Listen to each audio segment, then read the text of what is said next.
Okay, and so to do this question, what you need to do is you need to resolve the forces. So this force here and this force here need to be split into their vertical and horizontal forces. So what I've drawn is a mass diagram below, where I've got this 11 root 3, he remains because he's still going vertical. And then I've got 10, and when I don't include this angle, I use sine, so that's going to be sine 60, so 10 sine 60, and then it's going to not include this 60 here either, so we're going to do 16 sine 60 there to get this force here.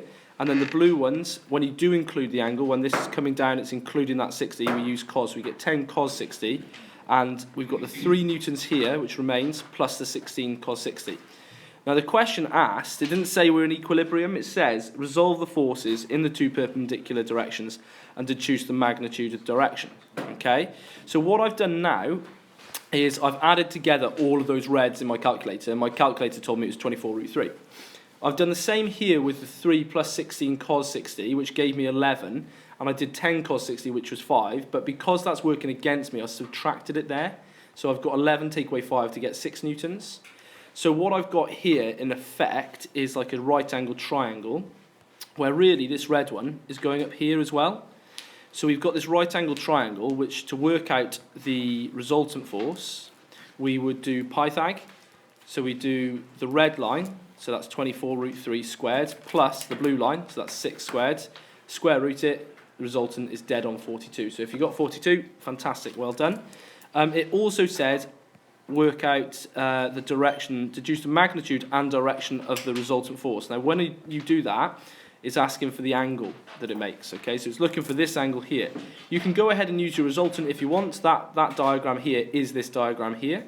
I have gone and used 42 because I thought it was a nice whole number rather than using 24 root 3. It doesn't matter though, it shouldn't make any bit of difference at all.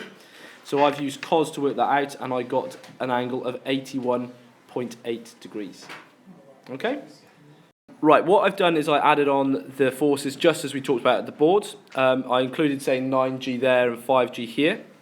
I wrote down my conditions for friction. So when it's F max, when the object is actually moving, and the F friction is less than or equal to mu r for limiting equilibrium. Okay?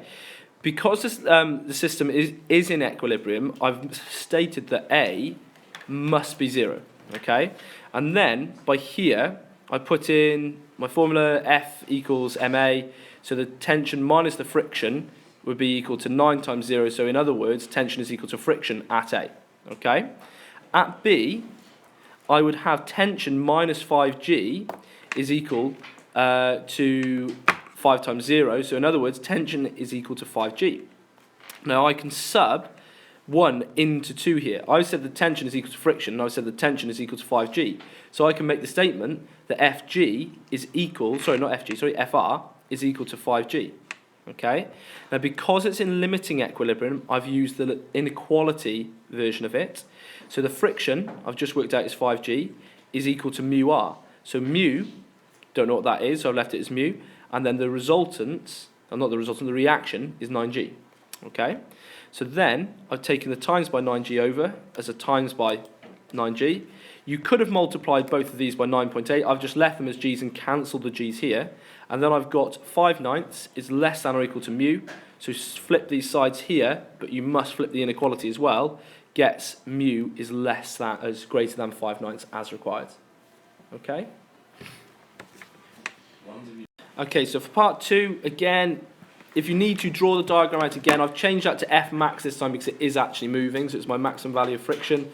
I've put in my acceleration arrows, and solving that to work out the maximum value of friction, it would be mu, so we're told that it's 0.5 times 9g gave me 44.1.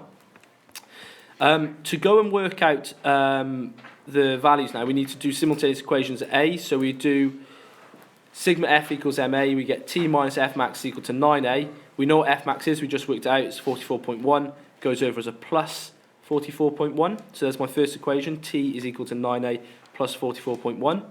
Then at B, I get 5g, so just looking at the picture here, I get, coming down here, so 5g take away the tension is equal to 5a. Rearranging that, where have I got 49 from? 5g times 9.8, so 5 times 9.8 is 49.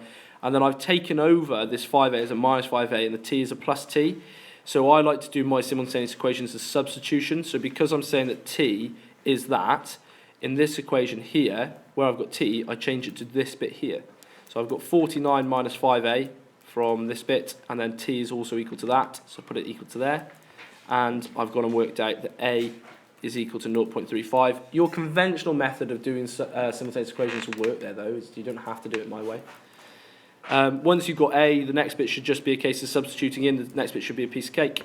9 times 0.35 plus 44.1, 47.25 newtons.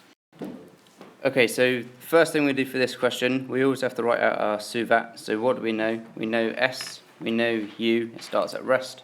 We don't know V, we know A, and we don't know T. That's what we're trying to find.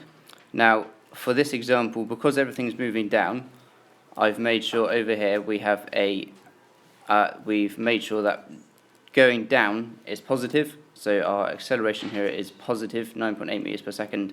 And also our distance is going down 160 meters. So that is also positive. But we have to make sure, if we weren't doing that, then both of them would need to be negative. Okay, so the first thing we do, what we're asked to do, we're asked to find the speed of the object.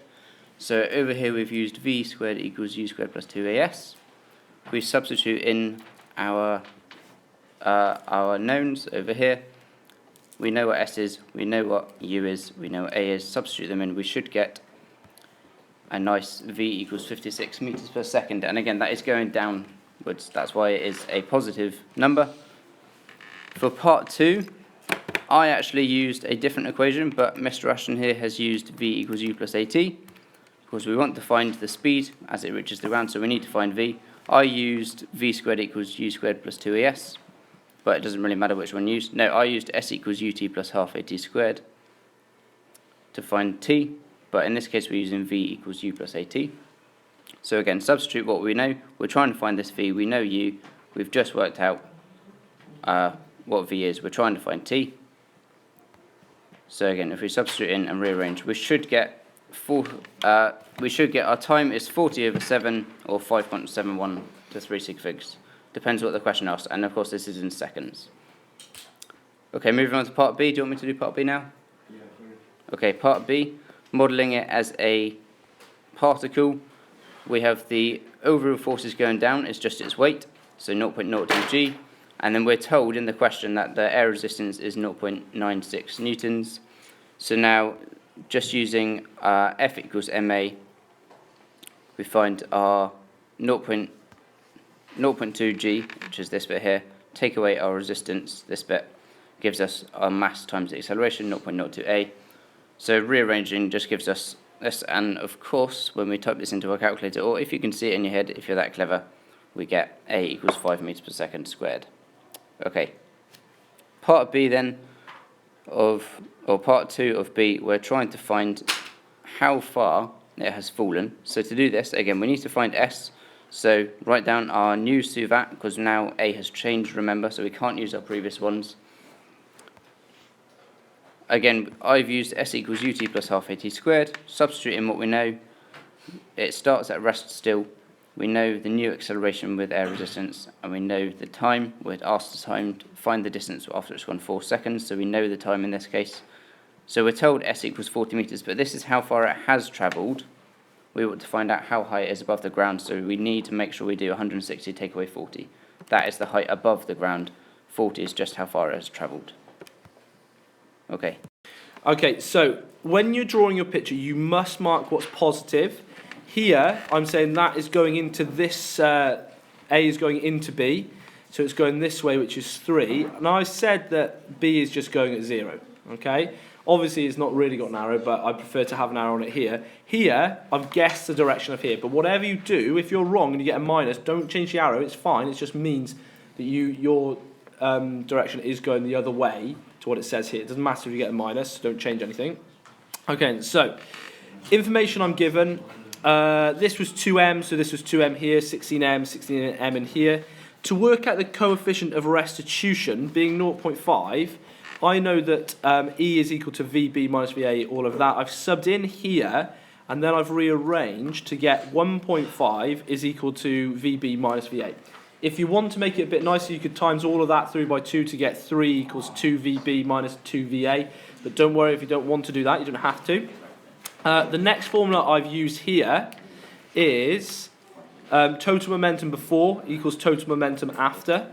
Subbed in there. Don't forget that these have 2 m's, but because there's m in every single bit, I've just divided through by m here. Okay, so you can just cancel that out. So then, getting all of these together, I've got 6 here, and then 2 VA plus 16 VB. Then I divided through the whole thing by 2. Okay, you don't need to do that. It's up to you, however, whatever way you want to work it. For me now, because my VAs have the same coefficient, although this one's negative and this one's positive, I've added together my 2 equations. Again, it's just simultaneous equations. You've been doing loads in the C1 as well. Shouldn't be an issue. So that gave me that VB was 0.5 meters per second. So well done if you got that. Now I know VB. Go and find VA.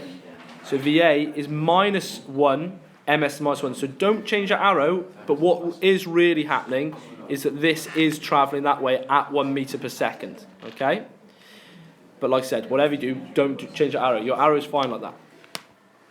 Okay, to find the impulse, now it says, determine the magnitude and direction of the impulse exerted by B on A. So the fact that I'm on A here, that's where my impulse is, okay? It's happening on A. So, I'm going to use the formula I equals mv minus mu. And when I'm talking about m, because it's happening on A, I'm using A's weight there, okay? So m would be 2m, that's what we told A was, and then 2m here. V was minus 1. If I change that to a 1 now, it wouldn't have worked. It doesn't follow through with anything else. And then 3 here. So I've got I is equal to minus 8 m Newton seconds. It's very important you remember that impulse is measured in Newton seconds. So its direction is going the opposite to what I've said is positive. That's what that minus there tells me. Okay? Okay, and so looking at this diagram here, we said the important word there is smooth. So this 5G coming down here and the reaction, it's not that important that you resolve it because it's not coming into play. Remember this statement, sine down the slope, and that's going to be 5G, the weight of A, times by sine alpha. Now sine alpha, you know, is 0.21. So that sine alpha there, you would literally just change to times by 0.21. So then 5 times 9.8 times 0.21 would give me this 16.46. I've got my tension in the string here. I'm saying the acceleration is going up here, so down here. This is 9g, so that's 88.2. So it's a case now of saying at A, doing your F equals ma. So we get T equals 5a plus 16.464. At B, we get 88.2 minus 9a equals T. Sub 1 into 2. And I'm able to find the acceleration is 5.124 meters per second. Don't forget your units. So if I know A, then sub it in to find T. Okay?